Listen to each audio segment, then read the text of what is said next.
Itu mikir aja tentang peristiwa yang terjadi ya di desa saya. Ini pantas dipublish gitulah intinya Pak. Itu bagaimana ya Pak ya? Memenangkan dan memimpin. Yang terjadi adalah menurut Pareto, figur unskill itu kemudian bisa memenangkan ketika terjadi ancaman-ancaman atau apa, tapi kekerasan terstruktur yang tadi disebutkan juga seperti korupsi. Kemudian kalau dikaitkan dengan apakah ada kebodohan masyarakat, nah ini saling berkaitan.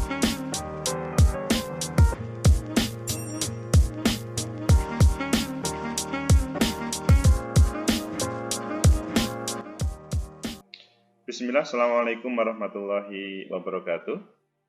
Waalaikumsalam warahmatullahi wabarakatuh.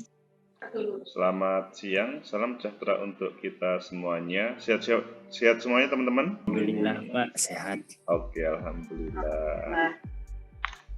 Ya, siang ini kita bersama Bu Silka, masih dalam kelas sosiologi politik. Bu Silka, siang hari ini kita membahas tentang pengelolaan kekuasaan dengan kekerasan yang merupakan lanjutan pada pertemuan-pertemuan kemarin. Teman-teman, tadi kami sudah menyampaikan sebuah konten YouTube 31 menit. Teman-teman bisa melihat sebagai pengantar perkuliahan. Tetapi meskipun melihat, saya ingin mengingatkan kembali sekitar 1-2 menit, mememorize supaya lebih teringat apa yang dilihat oleh teman-teman tadi. Jadi ini adalah pengelolaan kekuasaan dengan kekerasan.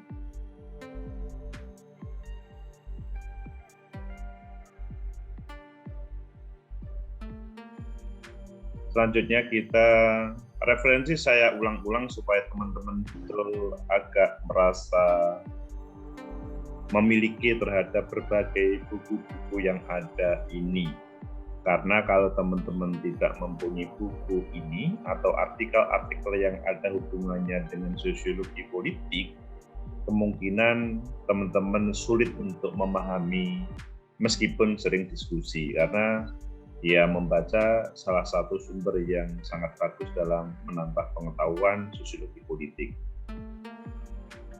Selanjutnya, ini adalah pada pertemuan kemarin ketika penggunaan kekuasaan dan model pemerintahan menurut Montesquieu, dijelaskan bagaimana demokrasi, aristokrasi, monarki, despotisme, yang hal itu di beberapa negara terasa hal ini prakteknya, meskipun mungkin secara teoritis mereka menggunakan demokrasi. Kasus kekerasan di Indonesia secara struktural, teman-teman langsung melihat bagaimana pada suasana 65 perubahan orde lama ke orde baru yang di situ meletus G30 SPKI, dan bagaimanapun itu adalah sebuah kekerasan. Orde baru ke reformasi itu juga trauma peristiwa Semanggi dan kekerasan. Maksudnya hal itu dialami oleh negeri kita dan tentu di beberapa negara lain terjadi. Apakah sistem politik tidak memiliki kapasitas untuk melahirkan prosedur dan mekanisme membangun kompromi atau konsensus, sehingga hal itu harus diekspresikan dengan kekerasan? Hal ini pada saat ini, pada menjelang 2024, kalian juga melihat bagaimana fenomena pro dan kontra terkait dengan proses pergantian kepemimpinan. Kalau kalian hidup pada 98 atau 65, ada kesamaannya tetapi ada perbedaannya pada suasana saat ini. Karena konstitusi sudah memastikan maksimal 2 periode, tetapi ada yang masih menawar yang lainnya. Konsensus, mekanisme konsensus terutama diselesaikan dengan mekanisme politik. Untuk apa politik dibangun? Salah satunya penyelesaian konflik supaya tidak ada kekerasan. Jadi teman-teman yang antipati terhadap keberadaan politik, maka Sebetulnya keberadaan politik mengarah bahkan konsensus itu menyelesaikan hal-hal yang terkait dengan tidak terselesainya terkait dengan bagaimana pembagian kekuasaan atau kepemimpinan dalam sebuah negara. Strukturasi Giddens dalam kajian ini, sebetulnya manusia itu memiliki dorongan-dorongan dari dalam diri manusia, kata Giddens. Dia adalah sebagai individu yang mempunyai otonomi, yang memiliki kekuatan mengolah dan mengendalikan kekuatan maksudnya dari luar pun ada yang mengendalikan.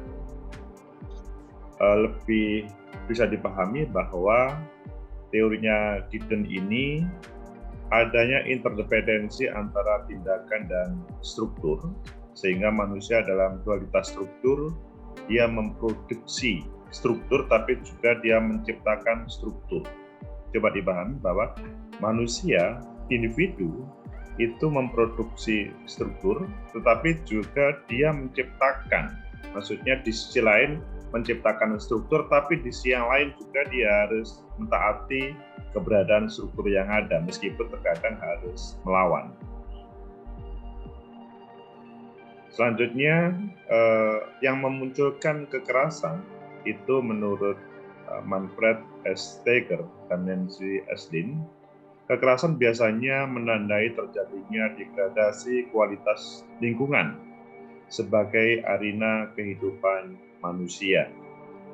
Jadi, sebuah kekerasan muncul itu ya naik dan turunnya terkait dengan arena kehidupan manusia, bisa degradasi ataupun sebaliknya.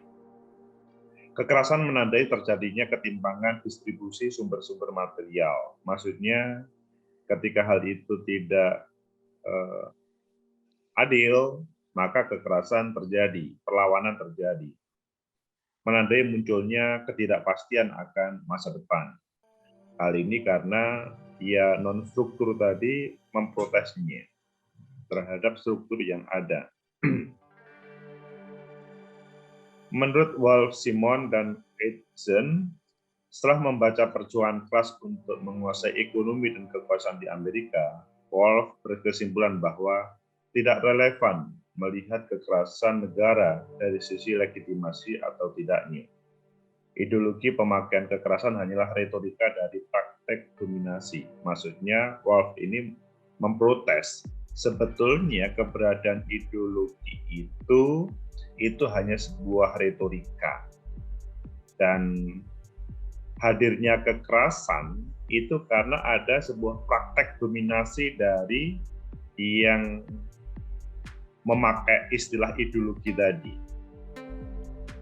Selanjutnya, Eidson, kekerasan atau kejahatan kriminal bukan hanya dilakukan oleh masyarakat, tetapi bisa dilakukan oleh pemerintah melawan masyarakat. Dia mencontohkan keterlibatan pemerintah, penguasa, militer Amerika dalam berbagai skandal dan kekerasan, misalkan keterlibatan pada perang atau 1954 ketika terjadi kudeta Guatemala. Dan kalau di Amerika sering hal ini terjadi, bukan mungkin, di beberapa negara pun terjadi. Maksudnya bahwa di situ yang ingin dicontohkan oleh Eidson bahwa pemerintah melawan masyarakat, yang itu tidak dikategorikan sebagai kekerasan ketika klaim dari pemerintah terkait dengan sebuah kebijakan. Kecenderungan elit menggunakan kekerasan. Dalam sistem monolitik di mana negara kuat, aparatus represif, negara sering terjebak dalam praktek kekerasan. Bukan untuk melindungi kepentingan negara, melainkan kepentingan mereka sendiri atas nama negara. Oposisi dan resistensi tidak pernah berhenti meski mula-mula bersikap terselubung, hidden resistance. Jadi sering para penguasa itu adalah mengatasnamakan negara untuk menjalankan sebuah kekerasan. Padahal sebetulnya kalau rakyatnya itu langsung dilabelin, dia melakukan kekerasan. Pareto sebagai figur unskilled menyatakan elit tidak selalu terkomposisi atas orang-orang yang berprestasi karena penguasaan skill yang tinggi dibanding yang dimiliki sesama manusia. Elit bisa saja orang yang tidak mempunyai skill karena dia bisa menang dalam proses politik dan menguasai situasi dan sistem yang korup, memungkinkan figur unskilled menaiki jenjang elit berkuasa atau the governing elite. Jadi, ketika misalkan politik uang itu adalah yang mendominasi menjadi segala-galanya, hal ini terjadi apa yang disampaikan oleh Pareto, figur unskilled. Kalau kekerasan militer, birokratik otoritan, negara relatif otonom, menyebar represi birokratis, teknokratis, dan tidak berpartisipasi. The ruling elite di tangan rezim otoriter, dukungan pemilik modal dan kekuatan terutama militer, berautoser bahwa negara membangun hegemoni atas rakyatnya dengan cara melengkapi diri melalui perangkat represif state apparatus, yakni militer di samping juga melengkapi diri dengan perangkat ideologi, the ideology state apparatus. Jadi, di situ posisinya adalah militer sebagai alat untuk melakukan hal yang represif demi aparat. Dan hal itu bisa dikatakan dilegalkan. Itu teman-teman terkait dengan tema kita hari ini. Jadi teman-teman bisa melihat bagaimana secara teoritis pengelolaan kekuasaan dengan kekerasan itu terjadi di beberapa negara. Amerika pun mengalami meskipun atas nama demokrasi, atas nama ideologi. Tetapi sebetulnya pada prakteknya melakukan sebuah kekerasan begitu. Silakan teman-teman kalau mau bertanya atau berdiskusi atau mendebat materi yang ada di konten ataupun yang saya sampaikan dengan mungkin mengambil referensi yang lain. Nanti saya sama Bu Silka akan meresponnya supaya lebih menyempurnakan pemahaman kita terkait dengan tema hari ini. Silakan.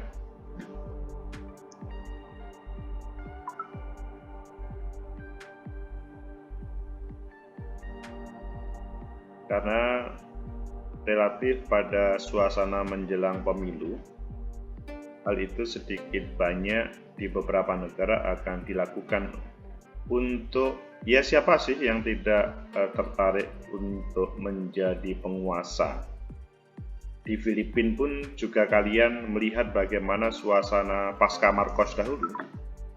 Marcos yang sebagai penguasa yang selanjutnya penuh kekerasan, tapi selanjutnya dalam perkembangannya bagaimana presiden di Filipina itu dibatasin cukup 1 periode tapi 6 tahun. Berbeda dengan di Indonesia yang pada waktu dahulu Pak Harto itu pada pemerintahannya tidak ada yang memprotes.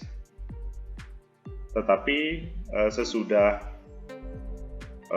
pada periode ke-7, pada pemilu 97 selanjutnya 1 tahun kemudian diturunkan, padahal pada pemilu 97 tidak ada protes dan kemudian melingkang begitu saja, tetapi nggak tahunya 1 tahun kemudian diturunkan oleh gerakan mahasiswa. Silakan teman-teman.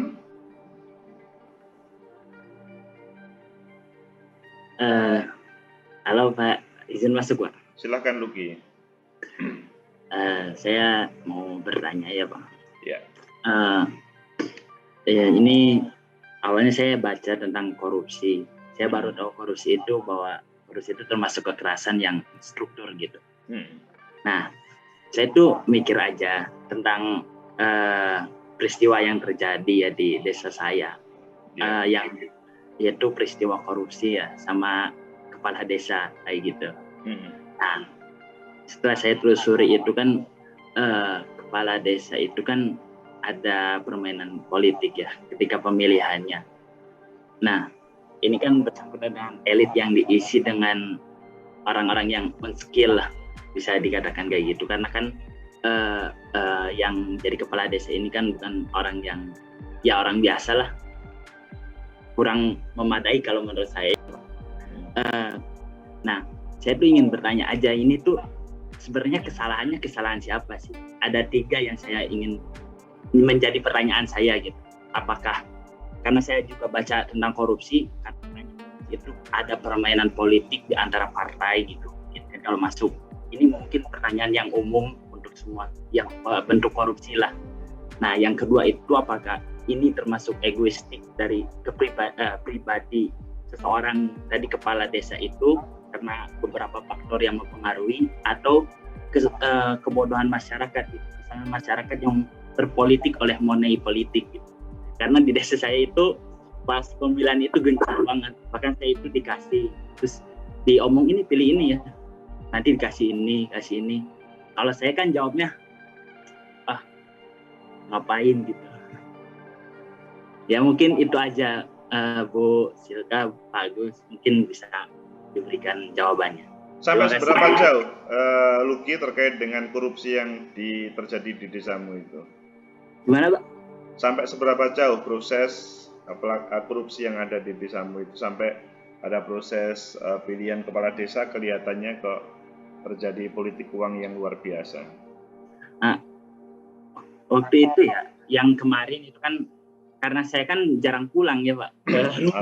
Kemarin wapasnya pas waktu pulang itu pemilihan gitu. Jadi banyak yang ngasih juga, tapi ya biasa aja gitu. Tetap aja milih mah sesuai ini. Oke, Luki.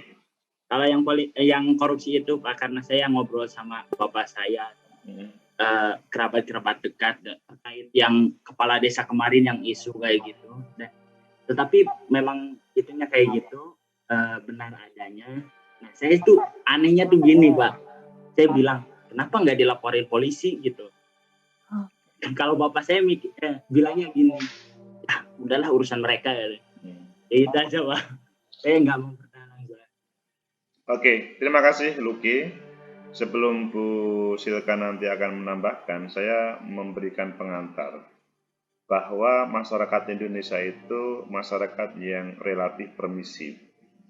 Dia relatif welcome ketika melihat sesuatu yang menurut masyarakat itu adalah salah. Mengapa? Dia tidak mau terintervensi terhadap apa yang terjadi. Apalagi ketika kita ngomong masyarakat Indonesia, khususnya masyarakat Jawa. Tradisi iwuh pakewuh itu muncul di dalamnya. Berbeda dengan apa yang disampaikan oleh Pareto tadi ya, figur unskill. Figur unskill itu terjadi ketika para politisi yang sebetulnya tidak mempunyai kapasitas, hanya mempunyai keinginan, itu kemudian hadir dan ingin memenangkan dan memimpin. Yang terjadi adalah, menurut Pareto, figur unskill itu kemudian bisa memenangkan ketika terjadi sebuah kekerasan. Salah satunya kekerasannya adalah dengan politik uang yang ada. Dan hal itu akan terjadi di beberapa negara berkembang khususnya. Apa yang disampaikan Pareto tadi itu akan muncul. Padahal kata Anthony Giddens bahwa sebetulnya pada diri manusia itu mempunyai otonomi memutuskan terhadap sesuatu. Dia mampu bisa menghadirkan sebuah struktur yang ada dalam, taruhlah, pemerintahan desa atau dalam pemerintahan negara. Tetapi dia juga, kata Giddens juga, bahwa dia juga harus taat terhadap struktur yang ada yang dihadapinya. Itu kan adalah hal yang selanjutnya berhadapan-hadapan. Sehingga melihat apa yang terjadi di tempat Luki, itu lebih apa yang disampaikan Pareto, bahwa figur unskill itu lebih mendominasi dalam suasana masyarakat yang mungkin permisif atau mungkin bahkan abai, relatif abai terhadap apa yang terjadi. Kesadaran terkait dengan hal itu kemudian biarlah nanti biar dosa sendiri. Mungkin itu yang paling lemah. Kalau dalam agak yang lebih kuat itu ya biarlah nanti teman-teman aparat penegak hukum, lebih khusus KPK yang akan memprosesnya. Itu agak lebih tinggi lagi. Tapi kan ketika tidak ada yang melaporkan atau memproses, maka hal itu tidak akan bisa terjadi. Bu Silka bisa menambahi, silakan. Ya, tadi kalau ditanya sebetulnya korupsi yang terjadi di desanya Luki ini apa sih fenomena yang terjadi? Kenapa kemudian ada korupsi yang terjadi? Mohon maaf.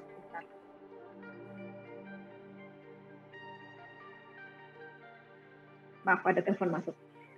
Apa sih yang terjadi?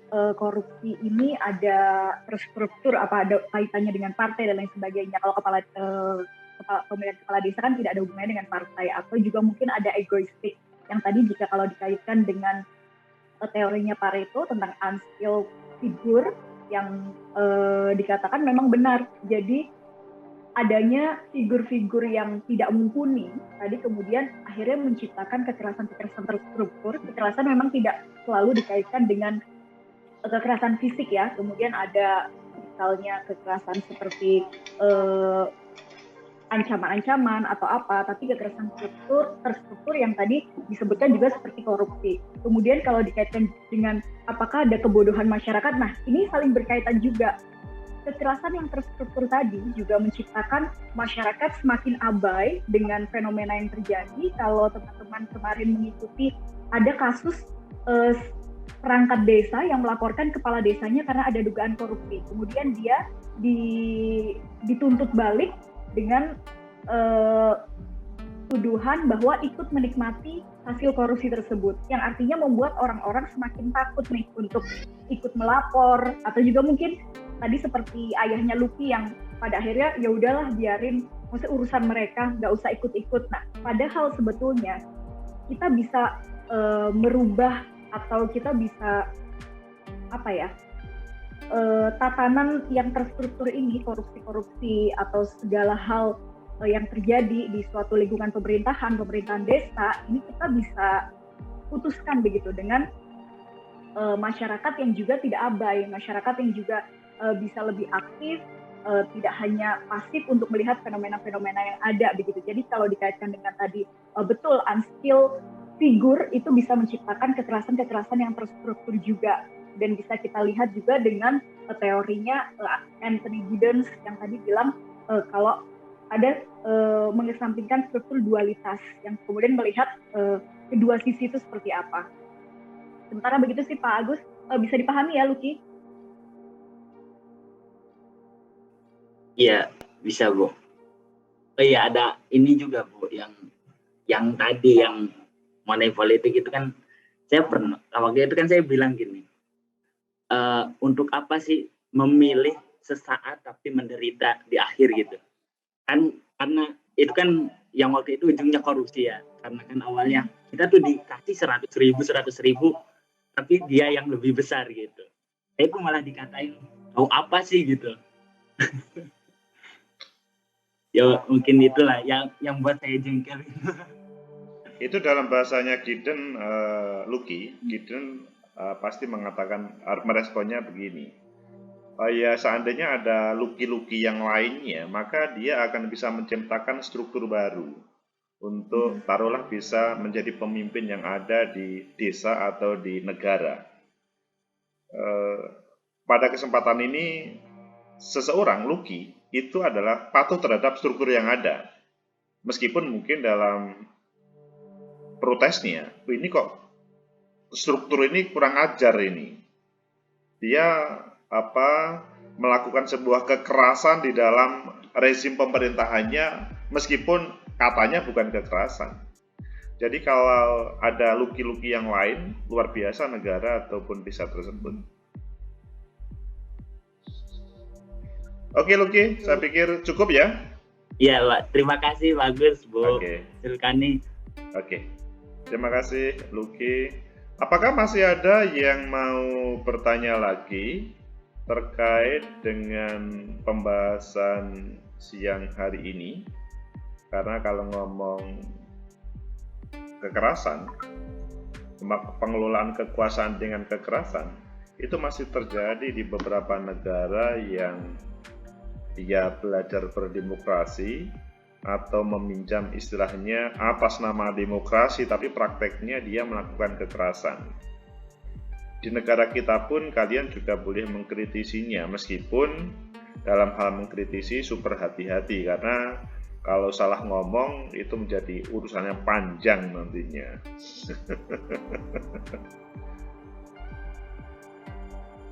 Cukup? Saya tadi ngomong setengah jam, wah sudah setengah jam lebih. Kelihatannya cukup dan kelihatannya teman-teman sudah bisa memahami. Nanti bisa belajar lebih mendalam terkait dengan hal ini, dilihat di konten saya lagi nanti lebih mendalam yang 31 menit itu dan menambah buku referensi. Kemudian terkait dengan paper, teman-teman silakan melanjutkan untuk menulis discussion atau pembahasan. Pembahasan itu standarnya adalah 60 atau 70% dari sebuah paper. Kalau papernya itu 10 halaman, ya dia 7 halaman sendiri atau 6 halaman sendiri. Dalam waktu ke depan, silakan teman-teman langsung menulis terkait dengan temuan-temuannya, karena saya menampilkan teman-teman ini pada pertemuan pertama sampai pertemuan kelima ini seperti peneliti yang langsung turun di lapangan. Jadi suasananya seperti lapangan, sehingga tinggal menulis terkait dengan hasilnya. Dan semoga bisa dalam 1 minggu ini 6-7 halaman selesai, tetapi kalau tidak nanti kita diskusikan minimal separuhnya. Dan kalau kita menulis tentang pembahasan discussion, teman-teman pasti berawal dari penulisan, yaitu apa yang menjadi temuan teman-teman dari proses penelitian. Temuan itu berupa data. Data bisa data kuantitatif, bisa data kualitatif. Dari data kuantitatif itu mulai angka, numerik, sampai data itu kuantitatif, sampai data kualitatif yang sampai omongan orang. Itu bisa menjadi semacam awalan dari penulisan pembahasan ini. Sesudah itu nanti teman-teman akan menganalisa dengan teori yang digunakan. Jadi teori tidak cukup hanya ditempelkan dalam metode, tapi digunakan sebuah analisa. Menurut misalkan Pareto begini, tetapi kan bahasanya bahasa amfikurusialnya Pareto teman-teman, tapi nanti kan teman-teman akan mengambil kesimpulan perspektif teman-teman berdasarkan Pareto. Begitu juga terkait dengan metode yang digunakan. Metode ini sebetulnya metode itu kemudian menghasilkan data-data yang ditulis di awal tadi. Sehingga dengan menulis data berdasarkan metode, kemudian dianalisa berdasarkan berperspektif teori, maka selanjutnya teman-teman selesai dalam discussion atau pembahasan yang 6-7 halaman dalam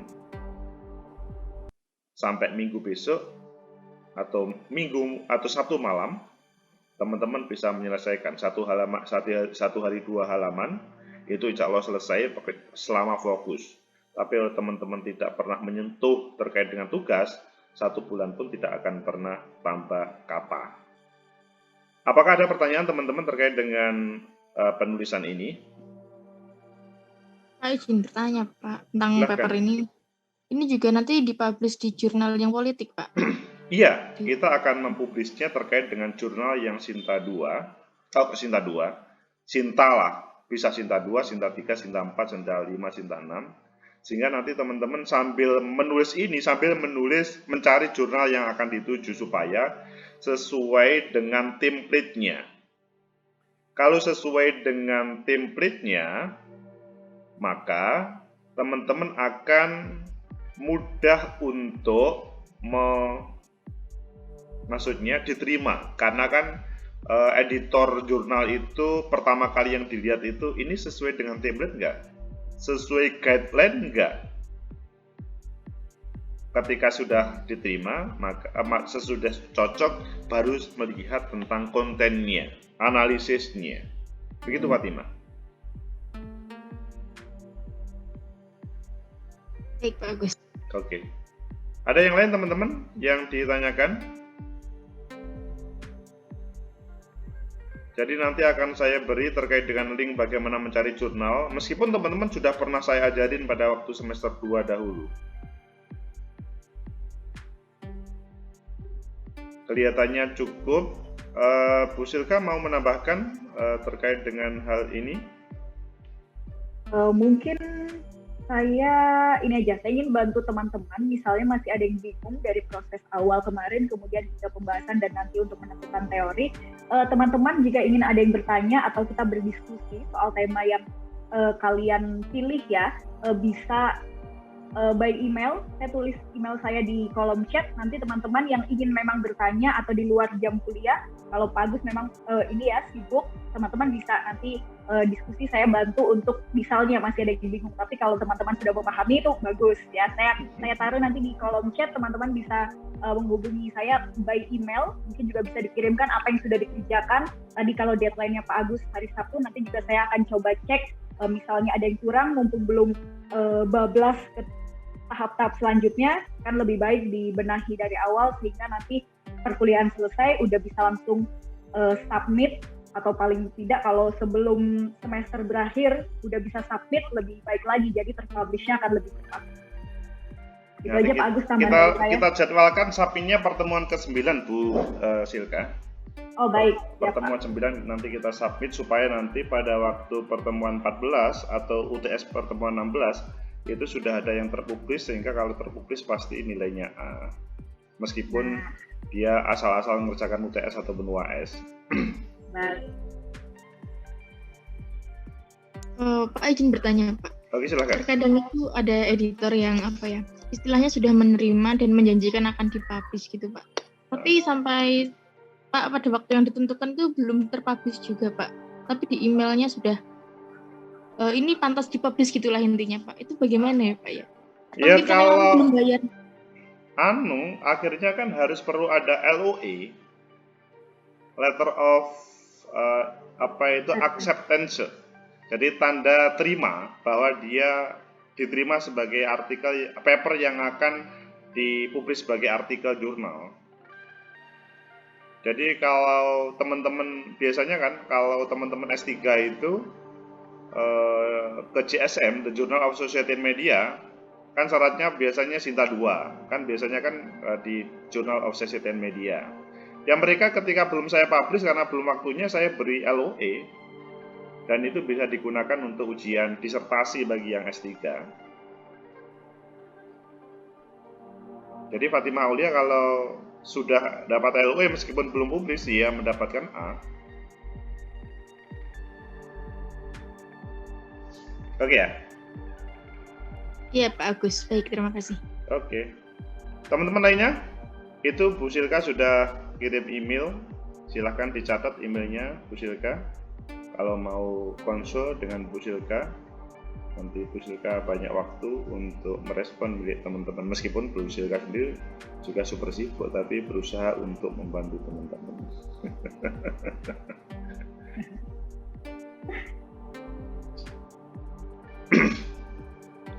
Kalau dirasa cukup, alhamdulillah. Semoga ini menjadi pembelajaran teman-teman yang lebih maksimal dalam suasana pandemi.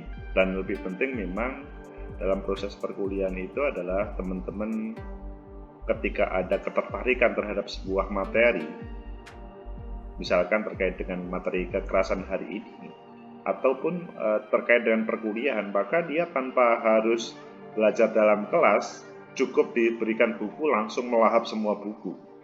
Tapi kalau memang dia agak sulit, diberi kelas setiap hari pun mungkin tidak pernah bisa menerima karena tidak ada ketertarikan. Itulah merdeka belajar sebagaimana dalam background saya ini. Semoga bermanfaat, semoga menjadi kebaikan bagi kita bersama. Terima kasih Bu Silka atas kebersamaannya dengan teman-teman. Oke. Terima kasih teman-teman. Akhirnya assalamualaikum warahmatullahi wabarakatuh. Terima kasih Pak. Waalaikumsalam warahmatullahi wabarakatuh. Terima kasih Pak. Terima kasih, Pak. Oke.